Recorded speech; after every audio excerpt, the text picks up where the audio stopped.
சிவாய நமஹா. முப்போதும் திருமேனி தீண்டும் ஆதிசைவர்கள் குலத்தில் சுந்தரமூர்த்தி சுவாமிகளினுடைய வழிவழி தோன்றல் திருவான்மியூர் அடியார்க்கு அடியன் சந்தோஷ் திருமேனி சிவாச்சாரியார். நெக்ஸ்ட் ஜென் நேர்கள் அனைவருக்கும் அன்பான வணக்கம்.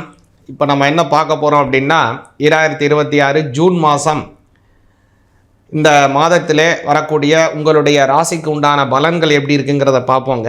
அதுக்கு முன்னாடி முதல்ல இந்த மாதத்தினுடைய கிரக நிலைகள் எப்படி இருக்குங்கிறத முதல்ல நல்லா கவனிங்க.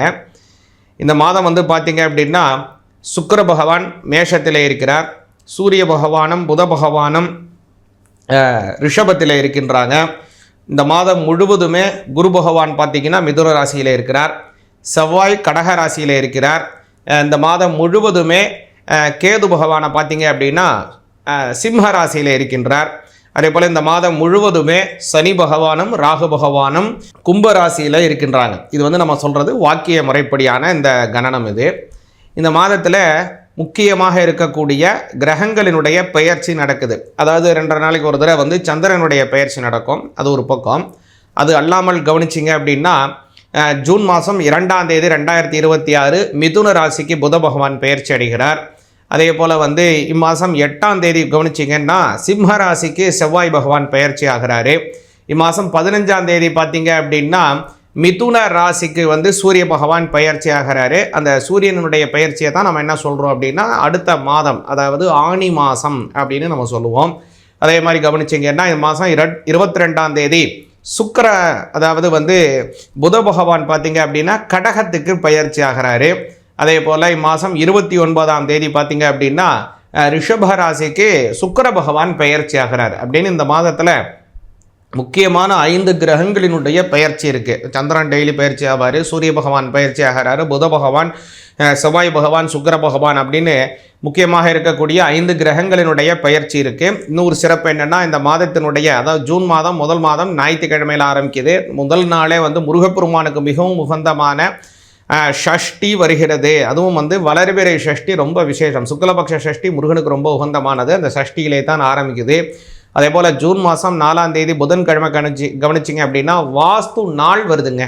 அதனால் புதிய மனைகளை துவங்கிறது, புதிய கட்டடம் கட்டுறதுக்கு அடிக்கல் நாட்டுறது, அதேமாதிரி கோவில் கட்டுறதுக்கு திருப்பணியை ஆரம்பிக்கிறது, அதுமாதிரி கிணறு வெட்டுறதுக்கு தோன்றது அல்லது போர்வெல் போடுறது, இதையெல்லாம் நம்ம செஞ்சோன்னா அந்த நாளில் அது நல்ல சுபிக்ஷமாக இருக்கும், நல்ல பலனை தரும். வீடு கட்ட ஆரம்பிச்சிங்கன்னா சீக்கிரமாக வீடு கட்டி கிரகப்பிரவேசம் பண்ணுவீங்க. கோவில் கட்ட ஆரம்பிச்சிங்க அப்படின்னா சீக்கிரமாக கோவில் கட்டி அங்கே கும்பாபிஷேகம் நடைபெறும். அல்லது ஒரு கிணறு வெட்டுறதுக்கோ அல்லது போர்வெல் வெட்டுறதுக்கோ ஆரம்பித்தோம் அப்படின்னா நல்லபடியான நல்ல இடத்துல அந்த போரில் போட்டு நல்லபடியாக தண்ணி நமக்கு கிடைச்சி அதன் மூலமாக நல்ல ஆரோக்கியம் நமக்கு கிடைக்கும். அதே மாதிரி கவனிச்சிங்க அப்படின்னா இந்த மாதத்தில் 6ஆம் தேதி பெருமாளுக்கு மிகவும் உகந்தமான ஏகாதசி வருதுங்க.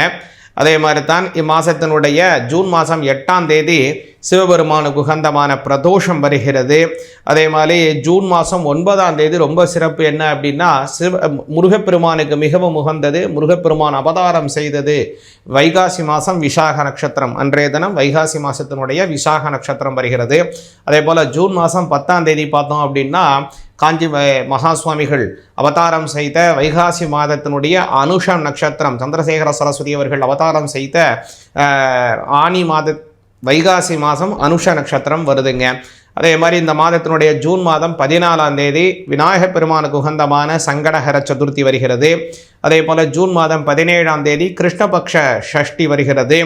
ஜூன் மாதம் 21ஆம் தேதி சனிக்கிழமை கவனிச்சிங்க அப்படின்னா பெருமாளுக்கு மிகவும் உகந்தமான ஏகாதசி வருகிறது. மறுபடியும் ஜூன் மாதம் 23ஆம் தேதி சிவபெருமானுக்கு மிகவும் உகந்தமான பிரதோஷம் வருதுங்க. அது மாதிரி இந்த மாதம் ரொம்ப அற்புதமான நல்ல மாதங்களாக இருக்கிறதுங்க.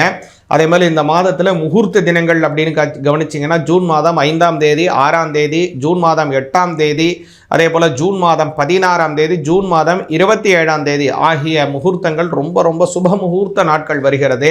இதில் 16ஆம் தேதி, 17, 27ஆம் தேதி, அதாவது இந்த ஆனி மாதத்தில் வரக்கூடிய முகூர்த்தம் அப்படிங்கிறதுனால இந்த ஆனி மாதத்தில் கிரகப்பிரவேசத்தை தவிர்ப்பது நல்லது பொதுவாகவே.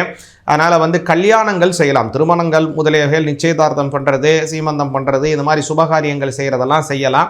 ஆனால் கிரக பிரவேசம் செய்வதை ஜேஷ்ட மாதமாக இருக்கக்கூடிய ஆனி மாதத்திலே செய்வது தவிர்ப்பது நல்லது.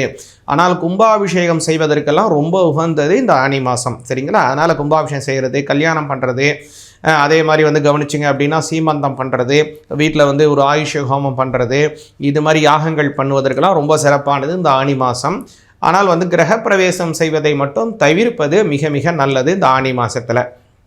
அதனால் இந்த மாதம் வந்து ஒரு அற்புதமான மாதமாக இருக்கக்கூடிய இந்த மாதம் உங்களுடைய ராசிக்கு எப்படியான பலன்கள் கிடைக்குது, இந்த கிரகங்களினுடைய சஞ்சாரம் என்ன பலன்களை தருது அப்படிங்கிறத கவனிப்போம். கடக ராசி ஆகிய உங்களுக்கு இந்த ஜூன் மாதம் 2026 கவனித்தோம் அப்படின்னா மனோரதங்கள் நிறைவேறக்கூடிய ஒரு நல்ல மாதமாக இருக்குதுங்க.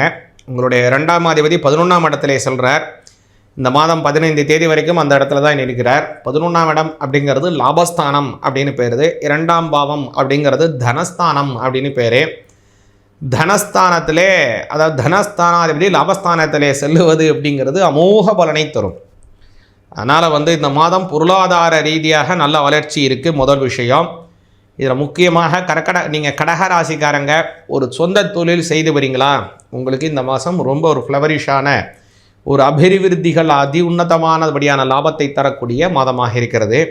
இல்லை நான் ஒரு மாத வேலை தான் செஞ்சிட்ருக்கேன் அப்படின்னு நீங்கள் சொல்கிறீங்களா, உங்களுக்கும் கூட ஒரு பொருளாதார வளர்ச்சிகள் அப்படிங்கிறது ஒரு சம்பள உயர்வோ அல்லது ப்ரமோஷனோ அல்லது ஒரு நல்ல இடத்திற்கு உங்களுக்கு ஒரு டிரான்ஸ்ஃபரோ கிடைப்பதற்கான வாய்ப்பை இந்த மாதம் உருவாக்கி தருது. முதல்ல கவனிச்சிங்க அப்படின்னா உங்களுடைய 12ஆம் இடத்துல குரு பகவான் மறைஞ்சு இருக்கார். இந்த மாதம் முழுவதுமே மறைஞ்சிருக்கார். இருந்தாலும் கூட அவரால் ஏற்படக்கூடிய ஒரு பெரிய நல்லது என்னென்னா, அஷ்டமஸ்தானத்தில் இருக்கக்கூடிய ராகு பகவானையும் சனி பகவானையும் அவருடைய திவ்ய திருஷ்டியான 9ஆம் பாவத்தினாலே பார்க்கறதுனாலே கடகராசிக்காரங்களுக்கு அற்புதமான நன்மை நடைபெறவிருக்கிறது. ஆனால் என்னன்னா கொஞ்சம் செலவுகள் அதிகமாக இருக்கும். அதனால் செலவுகளை கொஞ்சம் கவனத்தில் வச்சுக்கிறது மிக மிக அவசியம். அதே மாதிரி 5ஆம் இடத்தை கவனிச்சிங்க அப்படின்னா உங்களுடைய 5ஆம் இடமாக வரக்கூடிய செவ்வாய், விருச்சிக ராசிக்கு அதிபதியாக இருக்கக்கூடிய செவ்வாய் பகவான் உங்களுடைய ஜென்மஸ்தானத்திலும் அப்புறம் 2ஆம் பாவத்திற்கும் வருகிறார். அதனால் குழந்தைகள் வழியில் செலவுகள் இருக்கும். குழந்தைகளுக்கு ஃபீஸ் கட்டுறதோ அல்லது குழந்தைகளுக்கு ஒரு உபகரணங்களை வாங்கி தருவதோ அல்லது வேறு ஏதோ விஷயத்துலையோ அவங்களுக்கு வந்து ஏதோ ஒரு வளர்ச்சிக்காகவோ அல்லது குழந்தைகளுக்கு கல்யாணம் பண்ணுவதற்காகவோ அல்லது வேறு ஏதோ ஒரு விஷயத்திற்கு குழந்தைகளுக்குன்னு செலவு பண்ணுவதற்கான வாய்ப்பை உங்களுக்கு ஏற்படுத்தி தருகிறது கடகராசியாகிய உங்களுக்கு. மேலும் நல்லா கவனிச்சிங்க கடகராசிக்காரங்களுக்கு அப்படின்னா 2ஆம் பாவத்தில் இருக்கக்கூடிய கேது பகவான். அதனால் வந்து பேச்சிலே கவனமாக இருப்பது மிக மிக மிக அவசியம். ஒரு வார்த்தையை பேசுவதற்கு முன்னாடி 1க்கு 2 முறை யோசித்துட்டு நீங்கள் பேசுங்க. அது வந்து உங்களுக்கு ஒரு நல்ல பலனை தரும். ஏன் அப்படின்னா 2ஆம் இடம்ங்கிறது வாக்குஸ்தானம். அந்த வாக்குஸ்தானம் பேச்சை குறிக்கக்கூடிய ஒரு முக்கியமான இடம். அந்த இடத்துல கேது பகவான் செல்றதுனால உங்களுடைய பேச்சுங்கிறது நீங்கள் யாரிடம் பேசுகிறீங்களோ அல்லது 3ஆம் மனிதரிடம் அது வந்து வேறு மாதிரியாக செல்வதற்கோ அல்லது வேறு ஏதோ ஒரு உள்நோக்கத்துடன் அவங்க புரிந்து கொள்வதற்கோ வேறு விதமாக புரிந்து கொள்வதற்கோ வாய்ப்பு இருக்குது. அதனால் வந்து 2 பொருள்படக்கூடிய விஷயமாக அது இருக்குமா அப்படிங்கிறத நல்லா கவனிச்சுட்டு பேசுகிறது மிக மிக அவசியம் கடகராசிக்காரங்களுக்கு. ஏன்னா அஷ்டமத்திலேருந்து இருக்கக்கூடிய சனி பகவானினுடைய பார்வை 2ஆம் பாவத்தில் இருக்கிறதுனால பேச்சிலே ரொம்ப கவனமாக இருக்கணும் கடகராசிக்காரங்க. இந்த கடகராசிக்காரங்களுக்கு அஷ்டம சனியினுடைய உபாதை கவனித்தோம்னா அடுத்த வருடம் 2026 மார்ச் மாதம் 6ஆம் தேதி வரைக்கும் இது போயின்னு இருக்கு. அதனால் அது பரியந்தமே கடகராசிக்காரங்களுக்கு கொஞ்சம் கவனமாகத்தான் இருக்கணும். இந்த மாதம் உங்களுக்கு ஒரு தற்காலிகமாக நல்ல வளர்ச்சியை தரக்கூடிய இடத்துல வந்து சூரிய பகவான் இருக்கார். அதில் ஒரு நல்ல அபிவிருத்தி இருக்குது. அதனால் இந்த மாதத்தினுடைய முதல் 14 தேதி வரையில் உங்களுக்கு நல்ல அபிவிருத்தி இருக்கும். அந்த 15ஆம் தேதி கவனித்தோம் அப்படின்னா உங்களுடைய 11ஆம் இடம் லாபஸ்தானத்தில் இருக்கக்கூடிய சூரிய பகவான் உங்களுடைய 12ஆம் பாவத்திற்கு மாறுகிறார். அதனால் 15 தேதிக்கு மேலே கொஞ்சம் வந்து பொருளாதார ரீதியாக இருக்கக்கூடிய வளர்ச்சிகள் கொஞ்சம் லிபரலாக கொஞ்சம் நார்மலாக போகிறதுக்கு வாய்ப்பு இருக்குது. அதனால் அதில் நீங்கள் வந்து கவனமாக இருக்கணும். அதனால் முக்கிய முடிவுகளை தான் எடுக்கிறது, ஒரு பொருளாதார ரீதியாக ஒரு முயற்சியை எடுக்கிறது, ஒரு வளர்ச்சிக்காக உத்வேகப்படுத்துறது, அது எல்லாமே நீங்கள் என்ன பண்ணணும்னா முதல்ல வரக்கூடிய 14 தேதிக்குள்ளேயே அதை முடிச்சுக்கிறது உங்களுக்கு ரொம்ப நல்ல பலனை தரும். அடுத்ததாக உங்களுடைய 12ஆம் இடத்திலே வரக்கூடிய சூரிய பகவான் குருவினுடைய வீட்டிலே வருகிறார். அந்த காலத்தில் வந்து குருவினுடைய அஸ்தமன காலமாகவும் அது அமைகிறது. அந்த குரு வந்து பொதுவாகவே கடகராசிக்காரங்களுக்கு ஒரு நன்மை என்னென்னா குரு 6ஆம் அதிபதி 12ஆம் பாவத்திலே மறைவது நல்லது. கெட்டவன் கெட்டிடுது கிட்டிடும் ராஜயோகம் அப்படின்னு சொல்லக்கூடிய ஒரு விபரீதமான ராஜயோகத்தை கர்க்கடக ராசிக்காரங்களுக்கு கொடுக்குது. அதனால் சூரியன் 2ஆம் அதிபதி அந்த இடத்துல மறைவது கொஞ்சம் கஷ்டத்தை கொடுக்கலாம். அதனால் வந்து பொருளாதாரத்தில் திடீர் செலவுகள் ஏற்படுறதுக்கு வாய்ப்பு இருக்குது. குறிப்பாக சொல்லணும் அப்படின்னா 15, 16, 17 தேதிகளில். மேலும் கடகராசிக்காரங்களை கவனிச்சிங்க அப்படின்னா 16, 17, 18 ஆகிய 3 தினங்கள் அவங்களுக்கு சந்திராஷ்டமமாகவும் இருக்கிறது.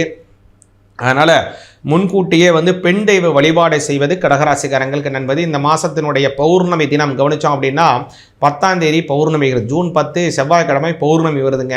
அன்றைய தினம் பெண் தெய்வ வழிபாட்டை செய்வது உங்களுக்கு ரொம்ப நல்ல பலனை தரும், நல்ல வளர்ச்சிகளை கொடுக்கும். முடிந்தால் அன்றைய தினம் அபிராமி அந்தாதி, அபிராமி பட்டர் அருளி செய்த அந்த அபிராமி அந்தாதியை முழுவதுமாக பாராயணம் பண்ணுங்க. நல்ல பலனும் பொருளாதார வளர்ச்சிகளும் குடும்பத்திலே நல்ல சந்தோஷமும் நல்ல அபிவிருத்திகளும் உங்களுடைய குழந்தைகளுக்கு நல்ல ஞானம், கறிவு, நல்ல அறிவு எல்லாமே பரிபூர்ணமாக கிடைக்கணும் அப்படின்னு எல்லா எம்பெருமான பிரார்த்தனை பண்ணிக்கிறேன். சிவாய நமஹ.